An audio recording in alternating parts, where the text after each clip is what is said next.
Bonjour à tous et bienvenue sur Crypto Signal. Aujourd'hui, on va faire la vidéo habituelle, c'est-à-dire on va étudier le technique, le fondamental et la liquidité, le sentiment. Bitcoin un petit peu en difficulté sur cette fin de week-end, début de semaine. Pourquoi ? Parce que tout simplement, on avait subodoré qu'il pouvait éventuellement tenir ce niveau, celui-ci là, le niveau bleu qui est là, et en fait, il est en train de réintégrer le range précédent. On va voir ici jusqu'où ça va. Comprenez bien ici que cette boîte de liquidité, désormais, on peut la réduire à ça. Personnellement, je ne pense pas ouvrir un long avant cette zone des 25,6 à 25,2, commencer à regarder un petit peu. Néanmoins, si on a, on va dire ici, une structure intéressante sur une time frame 15 minutes ou ce genre de choses, peut-être un petit scalp pour un retracement haussier. Mais à ce stade, pour le moment, pour moi, c'est non. Et j'ai pas pris ce short non plus parce que je m'attendais plutôt à une revisite d'une zone plus haut. Donc voilà, pour le moment, je suis, on va dire, off market. Et bien évidemment, à l'affût d'une éventuelle structure. On avait parlé éventuellement de cette épaule qui aurait pu nous donner une target autour de 25,2. Désormais, effectivement, c'est validé. Donc, soit on reteste ici la ligne de coup et on vient effectivement chercher la target, soit c'est un fake out, c'est-à-dire que d'ici, on va dire la fin de la journée, on va se donner à peu près ça comme critère. Pour le coup, on réintègre le précédent range qui aurait pu se montrer comme étant éventuellement celui-ci. Cela dit, action de prix très baissière, début de semaine également assez baissier, je crois, sur S&P, en tout cas sur les futurs, ça n'a pas l'air de rebondir, du moins, voilà, on va dire ça comme ça, sur le S&P. Sur une time frame de 15 minutes, vous le voyez, très belle descente ici. On a cette traîne de distribution qui est là, qui a été cassée sur le rebond précédent, qui était celui-ci, légère accélération sur la cassure de la trend. Néanmoins, derrière, on revient tester le niveau. Le niveau actuel est de 26 000. Est-ce qu'il représente quelque chose en 1 heure ou 4 heures sur des niveaux précédents ? Pas tellement, si ce n'est, vous le voyez ici, ici ça avait servi comme résistance et comme résistance pardon. Et puis ensuite c'était devenu support ici. Je dirais que c'est peut-être un petit peu plus bas, peut-être plutôt vers 25 800 qu'on a effectivement quelque chose. Néanmoins il y a un petit quelque chose, mais c'est pas foufou. Vous voyez également qu'en 4 heures on a des débuts de tentatives de défense sur ces bougies-là, c'est-à-dire ici on attaque la bougie et finalement on lui donne entre guillemets une queue, une bougie où on est racheté systématiquement dessous. Pour le moment, on est en train à nouveau de flirter avec le niveau. Si jamais on voit que le niveau est effectivement bien défendu et qu'on commence à construire une structure ici, pourquoi pas. Mais pour le moment, ce qu'on peut voir, c'est plutôt une forme de triangle descendant. On va descendre sur le 5 minutes. Triangle descendant comme ceci, un support horizontal et un prix qui à chaque rebond n'arrive pas à aller aussi haut que précédemment. En bas de quelque chose, en général, un triangle descendant, c'est plutôt une figure bearish, mais c'est pas une très très bonne figure au sens où elle a assez peu de chances de toucher ses targets, qui serait tout simplement un swing. Mais bon, si on ajoute l'épaule tête-épaule, etc., toutes ces choses-là, pourquoi pas. On va en tout cas être extrêmement attentif à ce qui se passe sur le niveau actuel, c'est-à-dire les 26 000. On avait déjà parlé de ce niveau comme un niveau de liquidité relativement conséquent, et quand on ira voir tout à l'heure la liquidité, c'est ce que je vous montrerai. En ce qui concerne Twitter, pas énormément de choses, j'ai l'impression que sur ce que j'ai posté dernièrement, on n'a pas grand chose. 3 semaines avant la prochaine deadline en ce qui concerne les ETF, voilà, des taux de délinquance qui augmentent, un déficit qui va atteindre 10% du PIB très bientôt. Voilà, pas grand chose en gros à dire du côté de Twitter de mon côté. Ici, pas grand chose non plus sur le Wall Street Journal, en tout cas rien qui puisse nous intéresser au niveau de la crypto. Un petit hack sur le Mixin Network, 200 millions de dollars. Alors pour la cap de Mixin, je pense que c'est un gros hack, mais voilà. Vitaline Buterin qui vient d'envoyer 630 000 dollars d'Ether à Coinbase.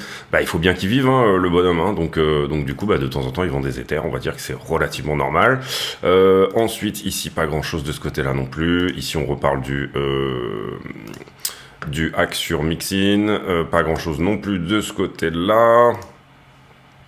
Voilà, on a assez peu de news aujourd'hui globalement. Sur le calendrier économique, Ce qu'on pourra dire, c'est qu'on aura jeudi la révision du GDP, donc le PIB américain. On aura un discours de Powell apparemment également mercredi, et on aura le PCE index qui va sortir vendredi. Donc là, on surveillera bien évidemment sur le PCI, que le core PCI soit bien à la baisse, comme ce que nous avait dit le CPI, c'est juste une autre manière ici de calculer l'inflation. Et puis, voilà, théoriquement, ça devrait confirmer tout ça. Donc c'est pas non plus une news énorme, entre guillemets, on a déjà des datas qui peuvent nous dire que ça sera équivalent à ce qui a déjà été pricé au début du mois. Et voilà pour les news. On passe à la liquidité. J'en profite pour vous dire de ne pas hésiter à vous abonner, éventuellement venir nous rejoindre sur le Discord. Également, tous les jours, je fais une vidéo privée. Si vous voulez voir ces vidéos privées, vous pouvez cliquer sur rejoindre juste en dessous du channel pour avoir ces vidéos en prime. Voilà, tous les jours, vous aurez juste la notification, etc. Vous avez d'autres moyens d'accéder à ces vidéos également en passant par le Discord. Encore une fois, le lien et tous les liens sont en description de la vidéo. 74 millions de liquidés hier, avec à peu près la moitié sur Bitcoin et Ethereum, donc ça c'est relativement normal. On va revenir ici un petit peu les dinosaures, Litecoin, XRP, Link, Aptos et Solana, le Curve également qui apparemment fait une action de prix assez pas mal troublante, on va dire ça dans les deux sens, ou en tout cas qui liquide pas mal. Ici on peut voir que cet ordre pour le moment qui était à 26 000 est en train de tenir le prix. Il a été touché une première fois ici et vous voyez que ça a mis du temps, mais il a été retouché. On est à nouveau en train de l'attaquer ici sur cet ordre à l'achat et désormais 69 Bitcoin. Voilà, je m'attends pas spécialement à ce que ça tienne, mais vous allez voir que quand on regarde la liquidité, c'est plutôt propre cette histoire, puisque on vient prendre tous les points de liquidité en bas. Juste avant ça, on prend tous les points de liquidité, on va dire pré-week-end, donc c'est relativement propre en ce qui concerne les niveaux qu'on avait mis. On avait fait la vidéo par là, j'ai pas fait de vidéo hier. Ici, on a été plutôt longué sur cette latéralisation. Plutôt longué également, toujours longué sur cette latéralisation. Donc on aurait pu prévoir plus ou moins une fin un nettoyage avant week-end, après week-end. Là, pour le coup, on l'a eu cette nuit, je pense, où c'est monté ici, parce que là vous aviez également du short. Vous voyez que ici le prix de latéralisme et le funding est fortement à la diminution. On a été assez fortement shorté sur, non, c'est pas vraiment ça. On a clôturé beaucoup de longs, ce qui nous a emmené dans un funding négatif, puisque là vous avez une descente de prix, le funding descend, donc jusque là tout est normal entre guillemets. Ce qu'on peut éventuellement dire, c'est que oui, sur le bas, là ici, on aura peut-être un petit peu de long. Ici, derrière, on a également du long sur toute cette descente, donc on va mettre celui-ci en 2 pixels. Donc on va en fait faire comme ça même, ça va être plus simple. On va décaler celui-ci ici. Donc là, il y a un point à prendre, clairement. Ensuite, derrière, ici, le funding va avec le prix, donc pas grand-chose ici en haut. Et là, on est très légèrement longué. Donc on va juste garder ce 2 pixels. Est-ce qu'on a été shorté sur le top ?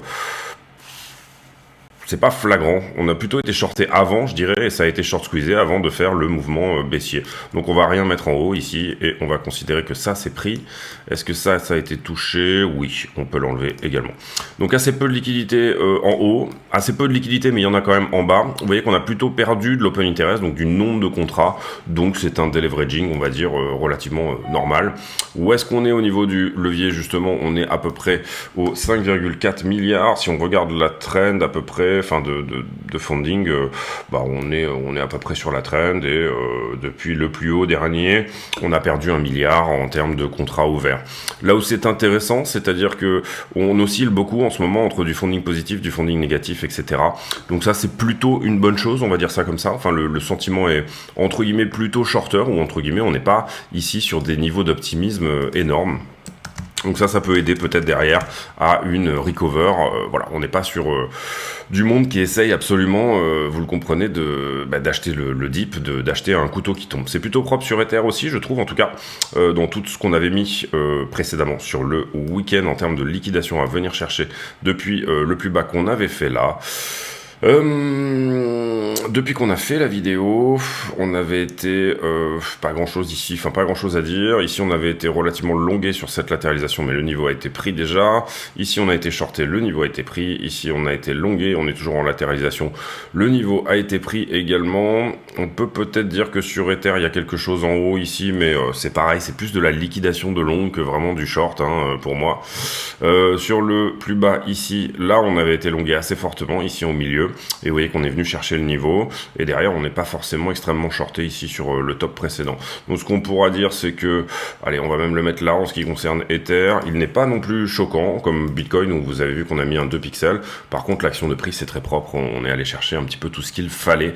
En tout cas, en long, on est allé chercher une zone sur laquelle un rebond serait possible, entre guillemets, après cette zone-là. On va essayer d'aller voir sur les poches de liquidité si c'est également le cas. Alors oui, vous voyez que ici on n'a plus grand chose à prendre sur la 5 jours, hein. Vous voyez que le delta est largement en faveur des shorters, 5 milliards sur Bitcoin, c'est pas extrêmement large non plus, hein. On parle pas de 20 milliards, mais voilà, et 1,73 sur BTC, toujours sur 5 jours glissants. Pareil, on n'a plus grand chose à prendre en bas ici, hein. C'est pour ça qu'on avait parlé des 26. Personnellement, c'était pas mon scénario favori, parce que c'était pas non plus énorme la liquidité qu'il y avait à prendre au 26. Maintenant, on voit que c'est plutôt propre du côté de l'action de prix de ce côté-là. La question maintenant ici, c'est, vous le voyez ici, on a eu ce rebond, on a du monde qui s'est faxé en longue. Ensuite, on a ce dip. Est-ce que à partir de là, est-ce que les niveaux de short au-dessus pourraient éventuellement tout simplement aider Bitcoin et Ethereum à se reprendre? Est-ce que on va passer sur un sentiment fortement shorter? Là, on voit le sentiment des 12 dernières heures, il est plutôt longueur sur Bitcoin. Vous voyez qu'on a bouffé cette première zone de liquidité ici à 26. On a encore des choses qui traînent, bien évidemment, jusqu'à 25 200. C'est ce qu'on avait dit, 25 100, 25 200. Et on peut très bien passer sous la structure, bien évidemment, tout est possible. Cela dit, quand on regarde la 7 jours, on est venu prendre la grosse zone des 26, celle dont on parlait ici, 26 150 même. Et globalement, on voit qu'il y a de la liquidité un peu fraîche, je dirais qu'elle a à peu près 3-4 jours. Jusqu'aux 25 600. Donc vous vous rappelez, c'est des niveaux où moi j'avais dit que ça pourrait être intéressant de commencer à regarder pour une entrée longue sur ces niveaux-là, entre 25,6 et 26,2, si jamais, bien évidemment, le prix veut bien tenir dans ce sens-là. Vous comprenez aussi que c'est un trade un peu contrarien, donc soit on attend une structure pour éventuellement rentrer sur quelque chose, je parle ici d'une structure en 15 minutes, ou vraiment quelque chose qui donne un bon espoir de retournement, soit on rentre à l'aveugle avec cette idée qu'on rentre sur une toute petite entrée pour éventuellement essayer de défendre le prix plus bas, défendre son prix de liquidation. Voilà, ça c'est un petit peu selon la manière de gérer ces trades de tout le monde. Vous voyez ici que en one week, ça serait 27 600 à venir chercher dorénavant, hein. On avait de la liquidité au-dessus, mais elle a désormais glissé plutôt sur la monthly. Et donc du coup, moi j'attaque moins, je donne moins d'importance à la monthly. Pour le coup, pour moi, à 7 jours, sur des grosses positions en leverage, c'est là qu'on aura le principal de la valeur. Sur la 12 heures sur Ether, on était plutôt longué également, et pour le coup, on a bouffé une bonne partie de la liquidité en dessous. En ce qui concerne la 7 jours sur Ether, on a bouffé pas mal de valeur ici. Il y a encore un petit truc autour des 1530 éventuellement. On est actuellement à 1566 et beaucoup de valeur jusqu'à 1700 du côté des shorters pour le coup. Donc, on va aller sur la 5 minutes, c'est bien, ouais. On va mettre la 15 même. Et établir les différents scénarios possibles. Alors pour moi, le scénario le plus probable, c'est à minima avoir peut-être, mais on n'a pas la structure ici pour éventuellement dire que ça va être le cas, avoir un rebond ici sur cette zone-là des 26, une forme de réaction, parce que ça reste un niveau quand même. La liquidité qui est en dessous ici, elle reste quand même relativement conséquente. On l'a mise ici jusqu'à 25,2, c'est éventuellement le cas. Et il y a éventuellement quelque chose autour des 25,6 également qui devrait potentiellement provoquer aussi une réaction. Donc réaction potentielle ici sur les 25,9, 26, réaction potentielle sur les 25,6 et réaction potentielle également sur les 25,2. Si jamais ça va beaucoup plus bas, etc., et que ça enfonce tous ces niveaux-là, ce qui est une possibilité, bien évidemment, eh bien, à ce moment-là, je donne pas cher de ce plus bas ici au 25. Si vraiment on enfonce 25,2 et qu'on repasse ici dans cette zone de valeur, pour moi, ça risque de passer complètement sous la structure. Maintenant, quand on regarde ici un peu l'histoire, alors, on avait des bonnes chances qui nous disaient qu'il y allait potentiellement y avoir un range. D'abord, on avait ce triangle de compression qui d'abord casse en haut, ensuite recasse en bas. Une bonne réaction ici sur ce niveau-là, qui pourtant remonte, et derrière, on enfonce complètement l'histoire. Encore une fois, et c'est ce que j'expliquais en début de vidéo, pour moi, il doit y avoir une réaction 4 heures ici qui se fait. C'est-à-dire, vous le voyez ici, on a des bougies qui ont l'air plutôt bullish en 4 heures. En tout cas, c'est des bougies où on voit qu'il y a une forme de défense sur le niveau. Si jamais on n'a pas cette réaction, entre guillemets, aujourd'hui ou au maximum demain à la même heure, si on n'a pas réintégré des niveaux plus importants, à ce moment-là, ça veut dire que on a des bonnes chances pour moi d'aller potentiellement à 25,2. Vous le voyez ici, zone d'achat ICT que je vous ai mise en avant depuis désormais pas mal de temps. On voit ici que cette trend là repousse, pas mal. Il va falloir un niveau pour aller attaquer cette trend. On parle ici, vous le voyez, celle qui fait un fake out ici. Là, vous avez donc la trend, on fait un fake out et finalement on réintègre et on retombe beaucoup plus bas. Seul un niveau peut venir attaquer cette trend. Donc du coup, et quand je dis un niveau, ça veut dire un support, tout simplement horizontal, pas une autre trend ou quoi que ce soit. Est-ce qu'on a un niveau ici dans la zone? Un petit peu, il y a un petit quelque chose. Vous voyez que c'est quand même ici, encore une fois, on est légèrement en dessous pour moi ici à ce stade. On était plutôt à 26,2. Si on réintègre assez rapidement les 26,2, oui, pourquoi pas. Maintenant, pour moi, on est quand même peut-être potentiellement ici en train de réintégrer le range. On regarde également les futurs sur le S&P, puisqu'il n'a pas encore ouvert. On voit que c'est relativement dégueulasse, la structure du S&P. On perd toutes les trends ici en accumulation. C'est pareil, il faut que ça réintègre assez rapidement, sinon c'est à mon avis retour potentiellement sur la zone des 3008, ce genre d'endroit, c'est-à-dire un joli moins 10% sur le S&P. Le S&P, si on regarde la structure en daily, pour le moment, qu'est-ce qu'on a eu? On a eu ce plus haut ici, ici on descend, et là on remonte, et là potentiellement qu'on est pile poil sur la structure de retournement, c'est-à-dire cette espèce de M-top, ici vous le voyez tout en haut. Si jamais on va pas dans cette zone-là, et qu'on se récupère assez vite, on peut peut-être espérer que ce petit rallye dure un petit peu plus de temps sur S&P, c'est-à-dire que soit on est dans une... Ici, donc on a eu cette A par exemple,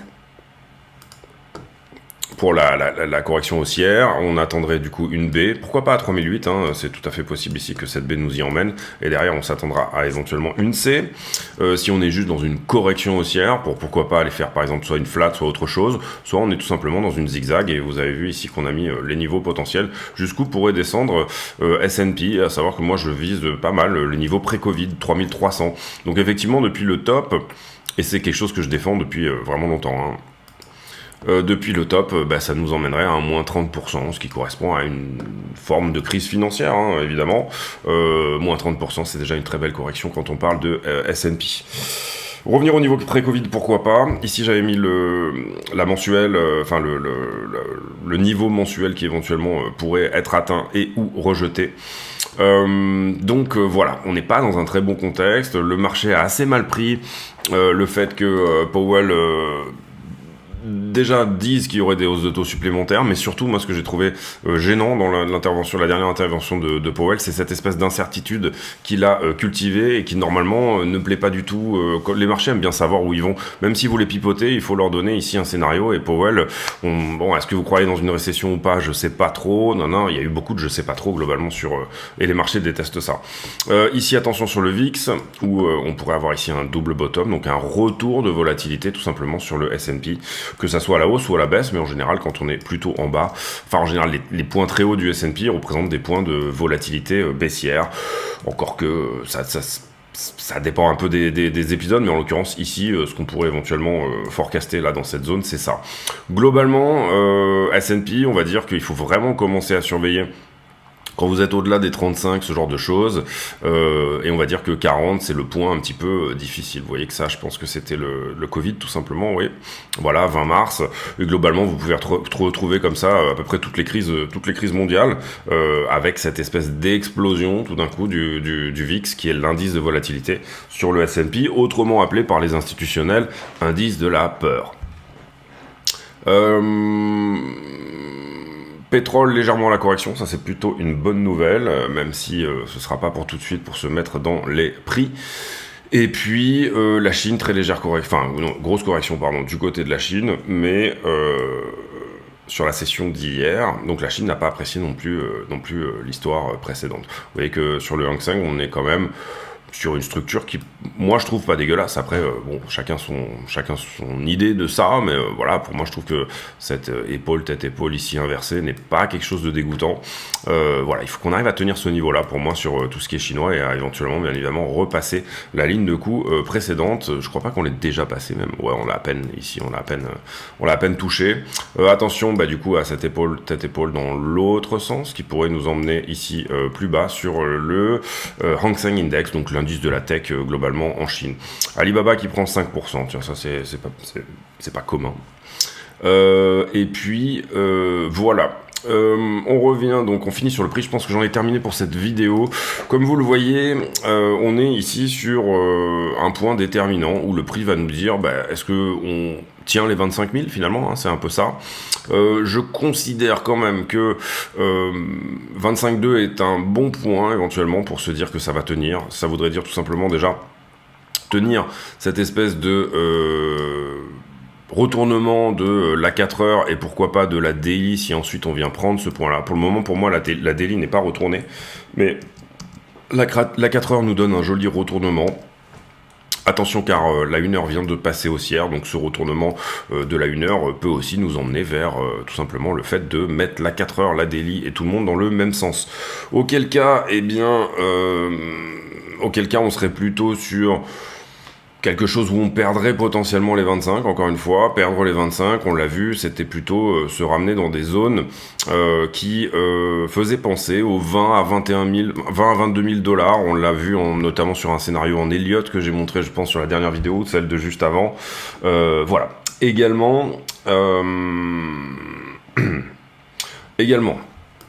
on pourrait penser, et ça j'en avais déjà un petit peu parlé aussi, que potentiellement ce qu'il est en train de se construire là, c'est un élargissement ascendant à angle droit. Et en général, dans ce type de structure, donc ça veut dire quoi? Ça veut dire que j'ai, vous le voyez ici, un support horizontal et en face, le haut d'une accumulation qui lui serait plutôt à l'expansion, hein, vous le voyez ici, vers le haut. En général, ce type de figure se termine par une dernière retouche ici, c'est-à-dire qu'elle se fait en 1, 2, 3, 4, 5. Si on n'a pas cette 5e vague, c'est pas un problème, ça veut dire que ce sera pas nécessairement ce type de figure-là, et j'avais montré également les targets de cette figure, si jamais on venait après, derrière, hein, et ce sera là que malheureusement qu'on pourra confirmer la cassure de la figure, pas mal de retests, une 50aine de pourcents je crois, et derrière ça vous donne soit la target totale qui va être, je prends l'amplitude de la figure, donc pour le moment on l'a pas encore, et je la reporte au point de cassure, donc c'est-à-dire ici, donc là admettons, je pense que ça nous donnait quelque chose qui était dans la zone des 17, 5, 20, 18, mais assez peu de fois on touche cette target sur cette figure là, et en l'occurrence en général il est plus judicieux de diviser la target par 2, auquel cas, encore une fois en cas de cassure, à ce moment là si vous divisez la target par 2, on arrivait à peu près, il me semble, dans ce que je vous disais, 21, 22. Personnellement, pour moi, mon scénario privilégié pour le moment, c'est une flat, c'est-à-dire que le niveau des 25 tienne. Parce que c'est ce qu'il y a de plus courant. On va dire que les expanding sont un petit peu plus rares. Donc statistiquement, c'est plutôt ça qu'il faudrait éventuellement jouer. Si c'est pas le cas, et si tout simplement, effectivement, on va soit sur tout de suite une flat étendue, ça veut dire une flat étendue, c'est tout simplement je dépasse la racine et puis ensuite j'enfonce beaucoup plus, 161,8 voire 200% de prolongation de Fibonacci. Et ben à ce moment-là, c'est 21 à 22 direct. Et si on se base sur le chartisme, on pourrait avoir un retest des 32 pour ensuite finalement revenir effectivement dans la zone des 21-22. Donc vous voyez que c'est une zone assez incertaine. Je pense que c'est la macro ici qui va nous dire un petit peu ce qu'il se passe. Peut-être les éventuels discours de Powell, etc. C'est un petit peu dommage ici qu'on n'ait pas tenu ce support-là. Et on avait quand même potentiellement des petits signaux que ça aurait pu tenir cette histoire, notamment ici vous le voyez sur les bougies, une jolie défense sur tous ces niveaux-là, et puis finalement c'est passé dessous, ça a capitulé côté acheteur. Voilà un petit peu l'idée en ce qui me concerne. Pour le moment malheureusement c'est de l'attente et de l'observation. Éventuellement, comme je le disais, un petit scalp si je vois ici une structure intéressante sur cette zone-là, parce qu'on est quand même quelque part sur une zone où ça peut rebondir, mais j'irai pas chercher ici ce plus haut-là, par exemple. Ce serait vraiment ici un scalp pour chercher juste une baie de ce mouvement et derrière terminer plus bas. Donc vraiment un scalp sur de là, un retracement haussier de la 1 heure et c'est tout quoi. C'est-à-dire peut-être potentiellement venir chercher la liquidité qui est au-dessus de cette espèce de double top ici que vous voyez là, par exemple, c'est-à-dire 26,8, voilà, ce genre de choses. Mais pour moi, il me faut une structure et pour le moment, cette espèce de triangle en descente ne me dit rien qui vaille. Donc voilà, il faudra ici être patient, attendre un petit peu, voir si ça continue à défendre ou pas. Et puis en fonction de ça, on prendra une décision, je pense pas. Si jamais ça réintègre ici, en tout cas il faut que ça réintègre vite, comme je l'ai dit en début de vidéo. Voilà, je vous laisse là-dessus, j'espère que cette vidéo vous a plu. Assez longue conclusion, mais voilà, je pense qu'il faut ici aussi dire quand il vaut mieux rester de côté, attendre, regarder, en tout cas moi c'est mon avis pour le moment, attendre, regarder un petit peu, voir ce qu'il se passe que de tenter des trades. Il faut pas faire de l'over trading, voilà, c'est ça que je veux dire. Il faut regarder là pour le moment, attendre une structure, quelque chose qui nous donne un potentiel signal de la direction. J'ai pour habitude en fin de vidéo de poser une question à la con, c'est-à-dire une question qui n'a rien à voir avec le prix du Bitcoin, mais qui nous permet de converser de choses et d'autres. Et en l'occurrence, de quoi on va parler? On va parler, allez, fromage. Est-ce que vous êtes plutôt fromage italien ou alors camembert franchouillard qui coule? Voilà, ça sera la question à la con du jour. J'ose espérer que vous êtes camembert franchouillard qui coule. Mais voilà, je vous laisse là-dessus, on se retrouve demain pour une nouvelle vidéo. D'ici là, portez-vous bien, ciao.